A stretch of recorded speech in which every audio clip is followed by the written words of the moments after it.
Xin chào các bạn đã quay lại với kênh Cô Ba Bình Dương. Hôm nay chúng ta sẽ cùng nhau làm một món bánh với cách làm đơn giản, giống như bánh cam nhưng cách làm và hương vị rất mới lạ.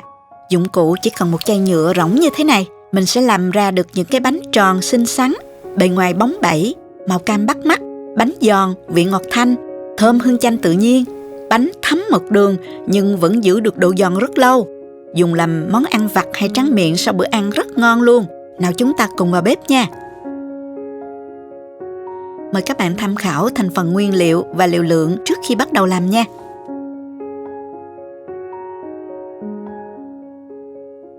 Bây giờ mình sẽ kích hoạt men nha các bạn. Ở đây mình có 10 gram men nở. Mình cho vào đây 150ml nước ấm, hòa tan. Nhớ là mình dùng nước ấm khoảng 30 đến 40 độ C thôi nha các bạn. Tức là cho tay vào mình thấy hơi nóng là được. Dùng nước nóng quá sẽ làm chết men đó nha. Tiếp theo mình rây vào tô 400 gram bột mì. Sau đó làm 4 muỗng canh bột bắp, 40 gram sữa bột. Các bạn dùng sữa bột loại nào cũng được nhé. Các bạn cũng có thể dùng một cái phới dẹt để tán bột xuống cho nhanh. Gõ nhẹ vào rây để bột rớt xuống dưới cho mịn nè.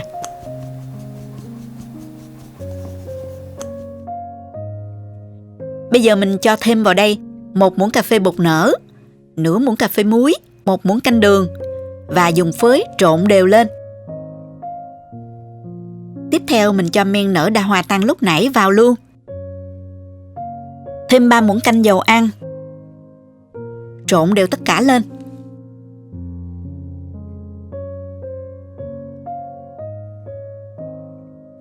Sau đó cho thêm 300ml nước nữa.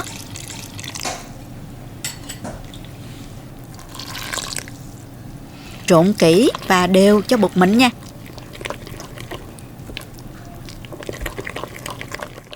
Cuối cùng cho thêm nửa muỗng cà phê tinh chất vani.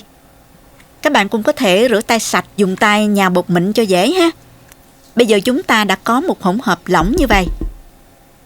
Mình sẽ dùng giấy ráp bọc lại và mình để ủ trong vòng 1 tiếng đến 1 tiếng rưỡi để thể tích bột nó nở lên gấp đôi. Sau đó mình sẽ đem đi chiên nha.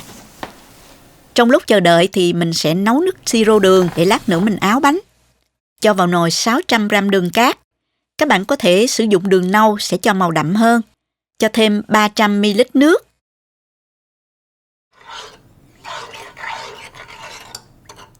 Thêm 1 muỗng canh nước cốt chanh. Chúng ta nên sử dụng chanh vàng sẽ thơm hơn và không bị đắng nha. Nếu ai thích vị dâu thì có thể thay thế nước cốt chanh bằng 3 đến 4 quả dâu tươi. Sau đó cho thêm 1 miếng vỏ chanh lúc nãy mình vừa vắt. Cho vào luôn. Vỏ chanh sẽ làm cho siro thơm hơn rất nhiều đó các bạn. Mình đặt lên bếp nè và mình nấu ở lửa vừa. Khuấy đều lên cho đường tan hết. Mình đun cho nước đường sôi lên. Sau đó giảm lửa nhỏ và mình nấu thêm khoảng 10 phút nữa. Nếu ai thích có vị dâu thì các bạn có thể thay thế nước chanh bằng trái dâu cũng ngon lắm đó các bạn. Xong rồi chúng ta tắt bếp. Và cho dung dịch siro ra một cái tô để nguội ha. Dung dịch này rất nóng nên các bạn nhớ là để nơi an toàn và tránh xa tầm tay trẻ nhỏ nha. Mình vớt vỏ chanh ra luôn ha các bạn.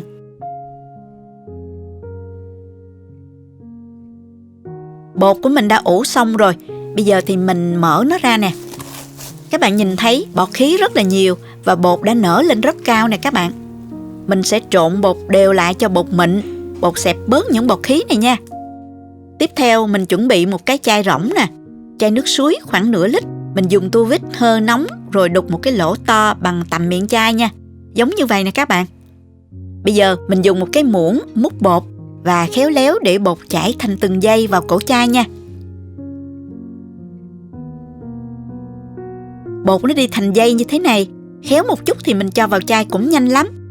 Nếu ai có túi bắt kem thì mình có thể dùng để cho bột vào chai sẽ nhanh hơn.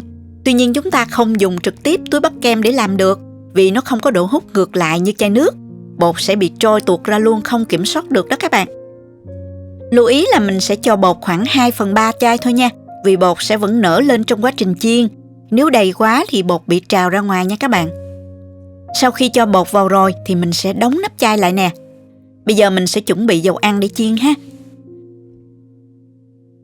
Cho dầu vào chảo nhiều một chút, sao cho bánh khi chiên có thể nổi nhẹ lên. Như vậy bánh sẽ tròn hơn đó các bạn.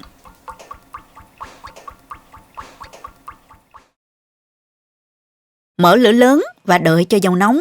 Có thể thử bằng đầu đũa, thấy bọt sôi xung quanh đũa. Hoặc các bạn cho vào một ít bột, thấy nó sôi lên như thế này là được. Sau đó mình hạ lửa trung bình và bắt đầu chiên ha. Nhớ chuẩn bị một cái kéo để cắt bột nha. Bóp nhẹ thân chai nhựa là bột sẽ ra nè. Mình nhanh tay cắt để tạo thành viên bột. Bột rớt xuống dầu sẽ nở thêm một chút. Dần dần sẽ trở nên tròn hơn. Ai quen tay sẽ dễ dàng làm được viên bánh tròn. Bột rớt xuống các bạn nhanh chóng lật lại để bột được tròn hơn nha. Và không bị rỗ nữa. Cứ chiên như vậy cho đến hết ha. Chiên vàng như thế này là được nè.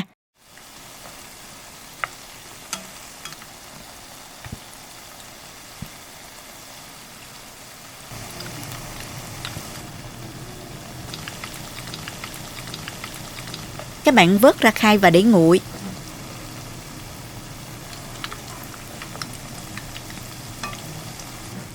Lưu ý là mình phải dàn phẳng bánh ra, không được xếp chồng bánh lên nhau để bánh không bị động dầu nha các bạn. Cứ thế mình làm đều đặn cho đến hết nhé.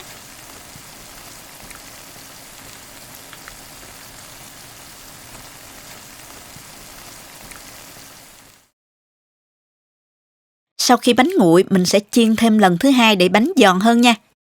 Bật bếp lên, cho bánh vào ngay khi dầu còn đang ấm.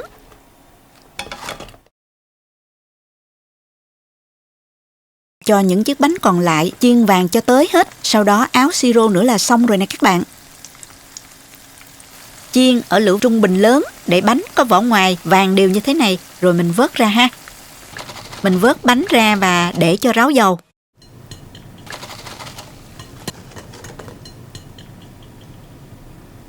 Bước cuối cùng chúng ta sẽ nhúng bánh vào siro đường đã nấu lúc nãy.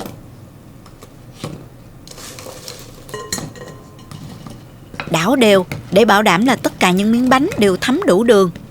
Trộn đều bánh và mình để trong vòng 1 đến 2 phút. Sau đó vớt bánh ra cho bánh nó ráo bớt siro đường nha.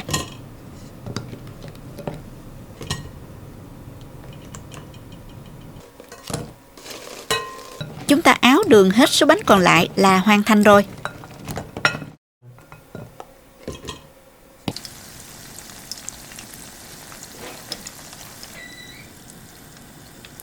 Xong hết rồi các bạn ơi. Bây giờ mình cho bánh ra đĩa và dùng thôi. Các bạn xem nè, những cái bánh tròn tròn, nhỏ nhỏ, xinh xắn, có màu cam rất đẹp, được áo nước đường bóng bẩy, bắt mắt. Nhìn là muốn ăn thử liền luôn á.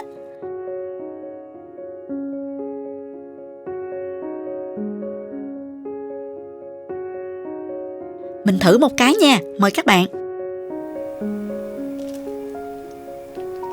Bánh vỏ giòn, bên trong giòn xốp, có cấu trúc nhiều lỗ khí rỗng nên ngấm giữ lại nước siro đường. Tuy là siro đường nhưng vị ngọt thanh chứ không ngọt gắt đâu nha, nhờ có nước chanh vàng đó các bạn. Hương chanh thơm nhẹ rất hấp dẫn. Nước chanh này cũng giúp giữ cho siro không bị kết tinh cứng lại. Bánh có thể giữ ăn khá lâu mà vẫn giữ được kết cấu, không bị xẹp và độ giòn cũng giữ được rất là lâu. Chúc các bạn làm thành công. Nếu thích cách mình làm, nhớ cho mình một like và chia sẻ cho bạn bè cùng xem. Nhớ đăng ký kênh để xem được những món ăn mới nhất. Các bạn cũng có thể truy cập website cobabìnhdương.com để xem dưới dạng bài viết. Chào tạm biệt và hẹn gặp lại các bạn trong video tiếp theo nha.